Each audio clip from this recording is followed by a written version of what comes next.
Welcome to the Leader's Edge, where we celebrate leadership and shine a light on the visionary leaders that are shaping our future. I'm HR Huntsman, founder of the Leader's Edge, creator of the Leader's Edge Performance Engine and Leader's Edge University. I am thrilled to bring you stories from leaders who are making a difference around the world. In each episode, we champion the innovative strategies, courageous decisions, and inspiring journeys of those who lead with purpose and passion. So, whether you're looking to refine your leadership skills or you simply want to be inspired, my friend, you're in the right place. In this episode, I can't wait for you to meet Bruce McGlenn. Bruce is the founder and lead instructor of Human Nature Hunting. Yes, we're talking about hunting today. Bruce has nearly 40 years of bird and big game hunting experience in the Pacific Northwest. Passed down from his father, hunting has been a way of life for Bruce from the beginning, from early childhood. And he sees as much importance in the experiences of and personal growth gained from hunting as he does a source of healthy food and connection to nature. Of course, he's a business owner. He's growing this business as a leader and a teacher and an instructor. Bruce is committed to the stewardship of the land and wildlife, primarily due to his understanding and appreciation of our ecosystem from engaging in it as a participant, a hunter. His desire is to help heal and strengthen the human connection to nature. That's what inspires him to teach and pass on his skills so others can experience the joy of the hunt with confidence and a renewed sense of connection to their place in the ecosystem. Get ready to experience the call of the wild with my friend, Bruce McGlenn. Bruce, thank you so much for joining me on the Leader's Edge. I really appreciate you taking your time. You bet. Thank you, Mr. Huntsman. I see you're in your cabin. For those that are just listening here, Bruce is in a wooded cabin in the woods. Tell me about just give me a brief overview of your everyday lifestyle. Yeah, it's a bit of a mixture of running a small business, running a small homestead, and raising a small family. We've got a almost a 2-year-old and another one on the way, so things are going to get even more exciting here. Oh, And congratulations. thank you. And we're on a little over 300 acres of land that's partly family owned, and we've had for a while. And I've been the primary manager of it over the years, and 20 some years ago, I took some time off in my previous engineering career and came out here and built this log cabin, which I'm in now, without ever any intention of living here. But about when the pandemic hit, actually, I pulled the trigger and moved out here because I was already running these hunting programs here, but Yeah. just going back and forth between Seattle. So a lot of the time it's just we have animals on and off here. There's a lot of timber to manage, trying to grow some food. Just yeah, just general homestead type chores and cutting firewood. We got the wood stove burning. You can see the Yeah. stovepipe in the background there. We got that burning. That's our main source of heat, so we burn that all winter. But it's transitioning into spring here now, so things are growing and there's no shortage of chores to do. I bet on 300 acres.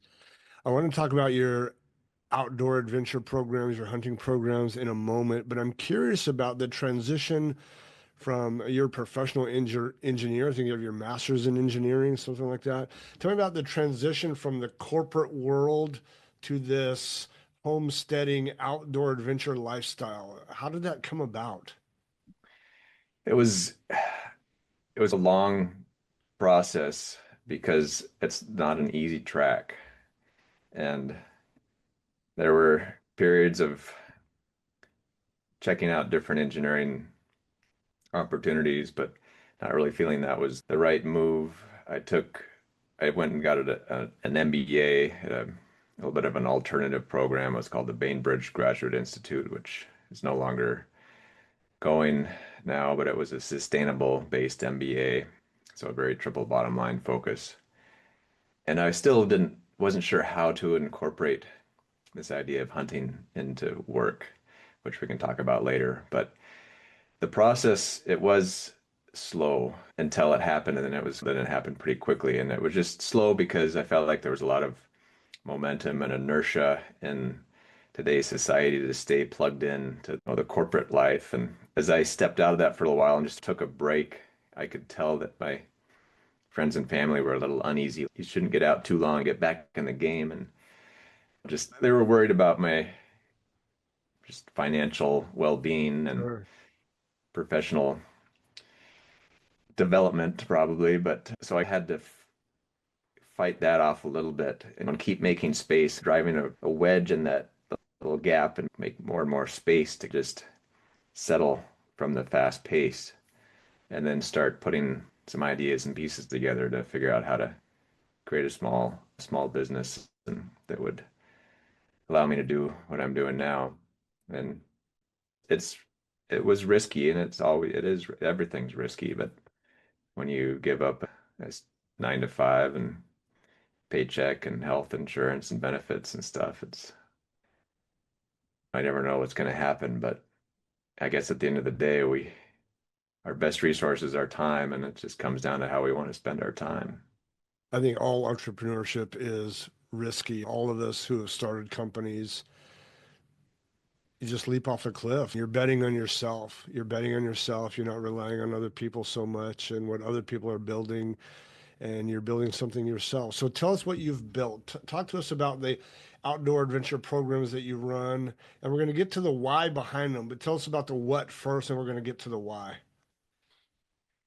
Well, it's primarily a program to help people reconnect to nature through hunting and gathering. Okay. And we're not, a lot of industry in hunting is around guided hunts and outfitted hunts, and that's not what we're doing. This is a program to teach people the skills, help them get over the hurdles and barriers to entry to hunting, give them the skills and confidence so that they can get out there and start their own journey. And we do similar stuff with some foraging of shellfish, which is, as I say, it's an easy way to get, or it's a good way for people to get their feet wet because it's a very small lift. But it's still, we're going out on the tide flats, showing them how to identify different types of hard shell clams and rake them up and where to find them and how to shuck oysters. And then we take everything back and cook it up in a group feast at the end. So it's a very tied to table experience where they're gathering their food and which is alive and eating it right there in the whole experience. And so and that's just the next step up is the hunting realm.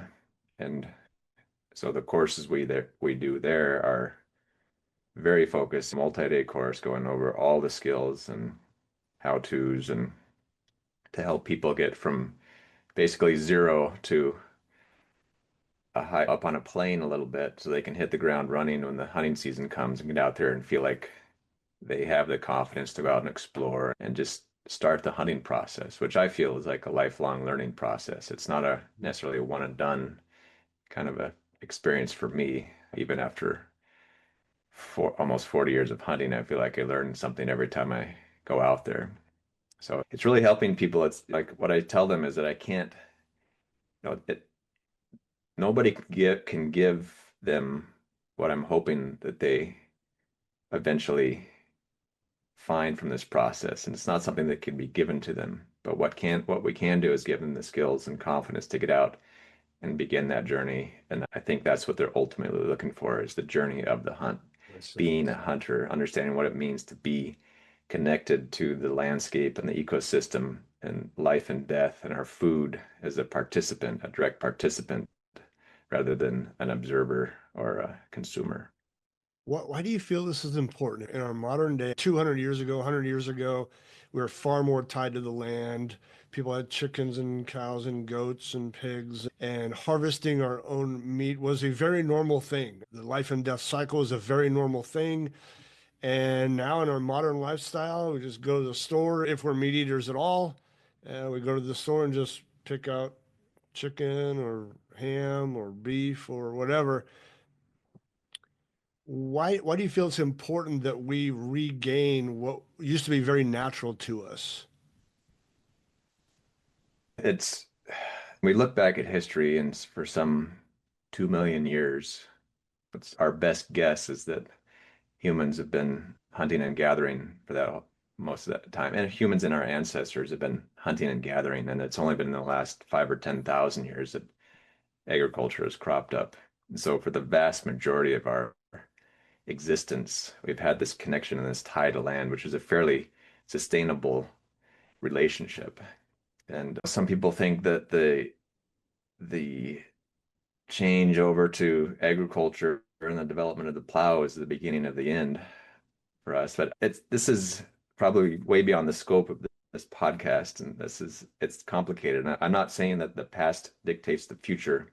Or maybe we're evolving out of hunting, who knows? But the fact that it's been ingrained in us for so long, I think we owe it to ourselves to at least explore, what that is. And I think ultimately, for me, the experience of being a hunter has made me want to be the best steward to the land and our resources as possible because I see myself integrated into the ecosystem totally. And so I think the lack of that, we forget what the ecosystem is because we're so focused on technology or whatever. But it's at the end of the day, the economy can crash and it's going to hurt a lot of people. But if our ecosystem crashes, that's game over. It's the ultimate, I think, most important system that the more we're engaged with it and in tune with it, the better we can maintain a healthy situation on the planet and continue to evolve and create new things, but with in conjunction with a healthy home. I like your word steward there. That rings true with me. All the hunters I know, and I've been a hunter in the past, a bow hunter, they're the most conscientious about stewardship of the planet, care for animals, least amount of waste. They tend to be the most conscientious people. The stereotype is that they're wasteful and just blasting up the forest, and that's not at all my experience with the hunters I know. They're very careful, very conscientious about wildlife. They care about the ecosystem more than all the non-hunters I know. Agree or disagree? Yeah, hunting is a tricky, touchy subject, It is.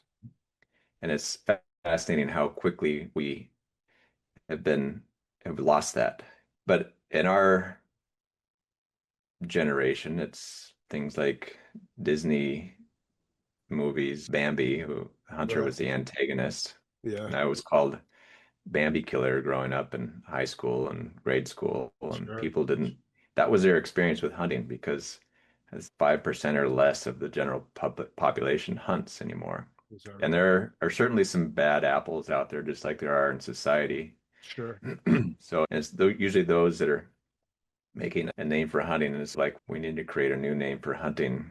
But I agree, by and large, all the hunters I know are very responsible, respectful, ethical, and they, contrary to other belief, I really care about wildlife and life in general. And I think that's hard for some people to understand is how can you care for life and go out and kill it?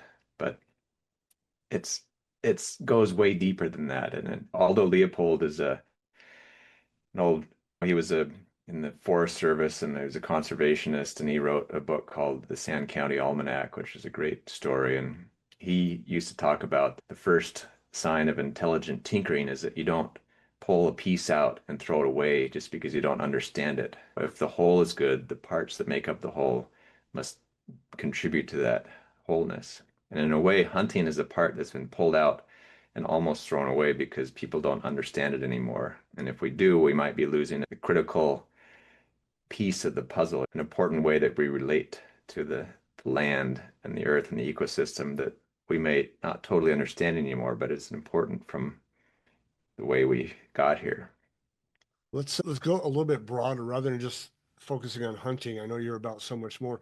What are we losing by not being connected to nature, by not getting out and hiking, by not getting out and fishing, by not getting out in the woods? in the water and the waves. What, as humans, what do you believe we're losing by not getting outside? There's probably other ways to get this, but I've experienced it the most from hunting, and I think it's a an aliveness, a humanness, a raw, wild, undomesticated feeling of really being alive and sucking the marrow out of life. And I feel that the most after coming out of the mountains after a 2 week backcountry hunt. Just it's nothing, it's really hiking around the woods all day with some gear and but it's very different than that than just hiking it. You're hiking with a purpose and an intention, and that intention is to go out and find an animal and kill it so that you can eat it and survive and feed your family. And we don't really need to do that in this day and age, but it's still the principles are there and it taps into something deep inside of us, I think is goes back a long ways. And I think that's the difference is that just going out there into the woods with that intention, for me, it awakens my senses and heightens my senses and my intuition starts coming alive and gets louder and I follow it and I'm listening to everything. I'm paying attention to the wind. I'm smelling things. I'm using all my senses and trying to tap in and learn about the landscape and the animals and learning about myself in the process. And plus, it's really good exercise on top of that. Just we're meant to walk around like Right. that all day. So that combination, I think that's what we're missing by not doing this type of living this kind of lifestyle anymore. Who do you find are the ideal candidates for your various courses? Who signs up? Who says, "Yeah, I want to try this"? It's primarily a lot of folks from the urban areas that are working a lot. They realize they're overworked and they didn't grow up in a family of hunters, but as they learn more and more about where their food comes from and what they want to be eating, they start to buy organic and they go to the farmers market and buy directly from the farms and realize like the final step of that is going out and hunting I in the see. wild.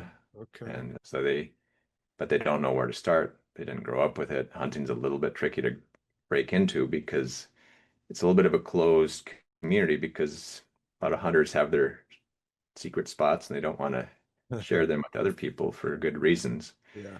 But there's a lot of this part of the country, there's a ton of public land out there, and we are really fortunate. So I think urban folks or just anyone that didn't grow up in a hunting family that has gotten to a point of really wanting to learn. And like I mentioned earlier, we've got a third of our students are women, so it's a pretty diverse community. And yeah, that I think they're just ready to figure out the path. What happens? What happens when you get this urban guy, this urban gal that's been at a desk working 50, 60 hours a week, and they feel this tug, this pull. They've taken that journey to organic and then farm to table, and what's the next step? Next, what happens when they get out there? What do you see happen? Is there a transformation that takes place? Yeah, it's funny. A lot of people get here and you can just see that their RPMs are high. They're going. And I think for a lot of them, it's a little bit of a shock. Like the first day we get into things and they share later, man, I thought it's like ready to go. And what are we doing? We're taking these things really slow. And what am I doing here? And by the end of the course, like they're reflecting back and say, oh my gosh, the way that you helped us slow down in the beginning and just tune in and get grounded was really what I needed. And so I think even though it's just 4 or 5 days out here, it's still enough for the things we're going through together as a small group. We're dealing with an animal and doing some difficult things together. It really helps push people through and past their comfort zones and question their lives. And we sit around the campfire and it can get very emotional because I think some people realize that they've just been on a different track than maybe what nature intended. Mm. And And what does it look like specifically? Are we sleeping on the ground? Are we in tents? Are we in cabins? What does our day look like? Paint me a picture. any of those options, we have tenting options and cabin options, and some people do elect to build their own shelters or sleep out under the stars. But it's another full days. We've got a chef on site. Actually, this year is an alum from the program several years ago, and so we've got 3 meals a day. And we start at 7, and we're usually eating dinner around 7 or so. And we're just between those meals and a break at lunch, we're covering the steps of the things people need to do to get ready to hunt. And that includes one of the first and biggest steps is dispatching an animal and field dressing it and skinning it. And we hang it up that night. And next morning, we butcher it down completely, the primals, the subprimals, and the steaks and the roasts and the grind, everything else, and cut the bones up for stock. And we get 4 or 5 containers of all this stuff in the refrigerator. And then they eat that for the next 3 or 4 days. So they eat the animal that they worked on. And we're running these things out of the hunting season to get people ready for the hunting season, which is pretty short in the fall. So we've got a herd of goats here, and we use one goat. And on the early days, we would have a farmer dispatch one, put it in the woods. I'd run a blood trail to it. But people were more and more curious about that dispatching process. And so we started incorporating that into it, even though we're very clear that this is not a hunt. This is more of a farm slaughter, and that's very different. But at least they want to understand that and observe it from a distance and kind of ease their way into it. And that's difficult for some people, but they, I think, very quickly realize like if I'm going to eat meat, I've got to face up to this fact. Either that or I'm going to have to hire a hitman to do it for me. So it's Yeah. it's dealing with an animal. We're going over shooting of rifles and bows. We'll start out, a lot of people have never shot. We'll start with BB guns and work our way up to 22s and hunting rifles, and the same with bows. We're covering tracking and scouting and various exercises in the woods to build their awareness and how to move and what to look for and how to disappear and calm down. And then we do some simulated hunts where we're hiking to the woods and looking for targets and shooting at steel targets in field conditions. And we'll usually have, depending on the time of year, either turkeys or small game. We'll have some small game hunts incorporated in for people to start putting these practices to use. And for a lot of them, it's the first time they have to face the question, like, am I ready to pull the trigger at a live target, which is Right. also very different than just shooting at something stationary because it Sure. might be there for a second and it's gone. And then infused in through all this is, like you say, the meals and the meal time and time around the campfire to just philosophize and share thoughts and ideas and questions about what it all means to be human and a meat eater or not a meat eater. And I'm not. My wife was a vegetarian for 12 years when we met, and she's started hunting with me, and she's on her own journey, but realized that and I think she realized what I also felt was true, which there's a lot of crossover in the two philosophies, and that neither one of us want any suffering or exploitation of animals. And that's more the commercial meat industry. The Right. hunting industry, it's illegal to sell animals, so there is none of that. Um, so yeah, it's the philosophizing and sitting around the campfire like our ancestors did hundreds of thousands of years ago, I Yeah. think is a also important part of just the human experience. What transformation do you see? As you're talking, I'm picturing City Slickers where Billy Crystal goes out, they're just looking for this adventure and he turns into a cowboy. What transformation do you see with these urban guys, gals, City Slickers come out into 5 days? They're totally immersed in this. You're talking about it, you're practicing it, you're walking through the woods, you're dispatching game. What do you see happen with these folks?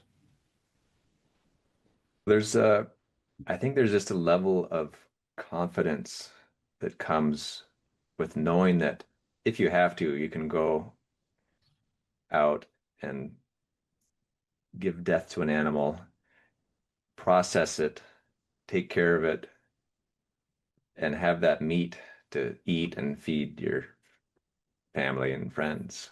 And just that skill set alone, I think gives us freedoms that have been taken away from us in the modern consumerism Sure. lifestyle. But in a more this past last week, we had a woman out, and we had a couple out, and the guy was really intent on coming, and then later on, he invited his wife to join him, and she was a little unsure. She thought, I'll come in and support you, and I'll probably end up reading my book and just going for walks in the woods. And we got into it and started the program, and we just kept inviting her to participate in the next thing and the next thing. And she kept accepting the invitations. And she said, I never thought I would have my hands in an animal gutting it or even be anywhere around that kind of a process. And she had a fear of guns, and she overcame that and shot very well and enjoyed it.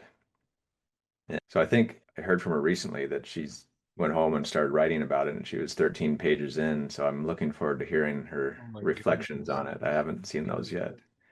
Do you ever see the opposite happen where people come out and they're like, "Oh, this just isn't for me. I thought I would like this, and the blood just grosses me or whatever." Not really. No, okay, fantastic.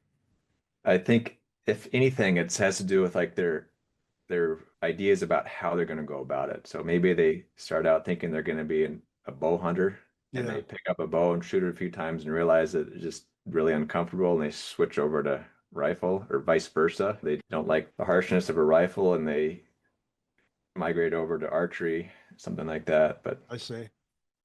What uh, impact, when it's all said and done, what do you want people to say about you and the impact and the legacy you're leaving? again, it's really about our connection to the land, the ecosystem, and nature. That we're to the point where we feel like we are nature. We're all connected. And I hope through this that I can help people have that realization and shift their lifestyle a little bit away from the consumerism and more toward the participation in and of what our ecosystem is and what it has to offer, and therefore being better stewards of the land and the resource, and having that ripple out and share that with their communities and so on. I do think that my folks have been involved in conservation my whole life, and when I was 8 or 9, I think my dad ran an initiative. It was Initiative 90. It was the proposal was to raise sales tax 1/10 of 1% to pay for wildlife management because the funding was disappearing because it typically is funded by hunters and hunting licenses. And we went out and collected ballot signatures, and it got on the ballot, but it didn't pass because nobody likes taxes. But their slogan was habitat is the key to wildlife.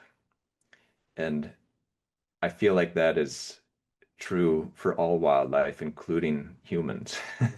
Yeah, And a healthy habitat, a healthy ecosystem, a healthy earth system is going to be better for us in the long run.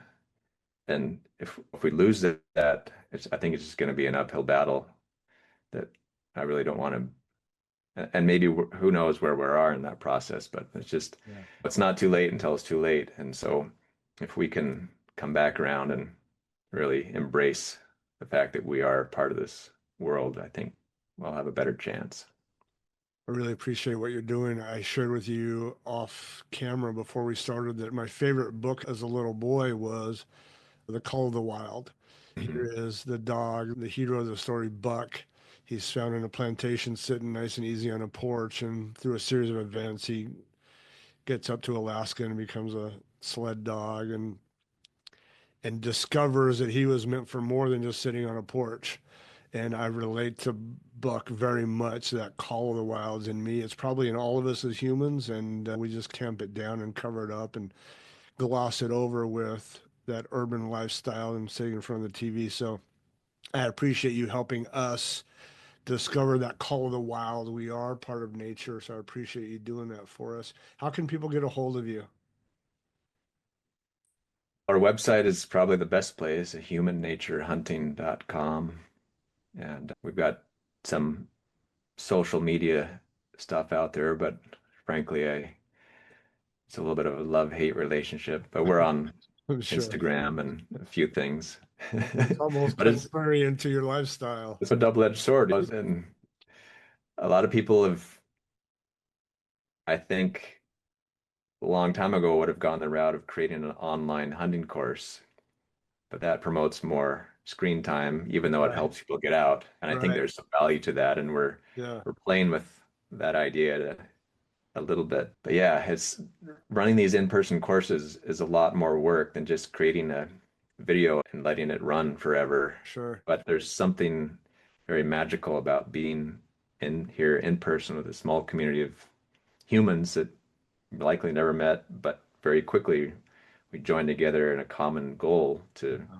procure food and live on the land I love it. and be a community in an old village. And I think that's really what we're longing for and maybe what we really need in the end of the day. Yeah, I love it. I'm happy to share the word and share your story. Bruce, thank you so much for spending some time with me, sharing your story. I really appreciate it. Yeah, you bet, HR. Appreciate it. Thanks. Talk to you soon. Well, that's it for today's show. Thank you for joining us on The Leader's Edge. I hope today's conversation inspired you to lead with even greater purpose and passion. In fact, today's show, I hope, inspired you to get out of the house, get out in nature in some way, shape, or form, and reconnect to your own ecosystem. My big three takeaways from my conversation with Bruce are these. Number one, connection to nature helps us become more whole. I fully agree with this. We miss out on an important part of who we are when we are disconnected to the ecosystem around us. Let's get off our couches, get unplugged from our cell phones, and get out and play. Number two, never stop learning. Bruce mentioned that he learns something from every hunt and every class. This is a great lesson for every one of us. Today has something to teach you. Put on your student mentality and go out and learn. And number three, give back. Bruce is a passionate teacher who wants to share his love for the outdoors and hunting with anyone willing to learn. This is, again, a great reminder for us to help impact the generations coming behind us. If you enjoyed this episode, don't forget to subscribe, rate, and review. Listen, I'd love a 5-star review on your favorite podcast platform. Your feedback helps us reach more leaders just like you. And that's the point of this entire show, to help pay it forward to new generations of leaders. Stay connected with us on social media for behind-the-scenes content, leadership insights, and updates on future episodes. Check us out at yourleadersedge.com and follow us at Leaders Ed Podcast on all major platforms. Until next time, keep pushing boundaries, keep leading at the edge. I'm HR Huntsman. We'll see you soon.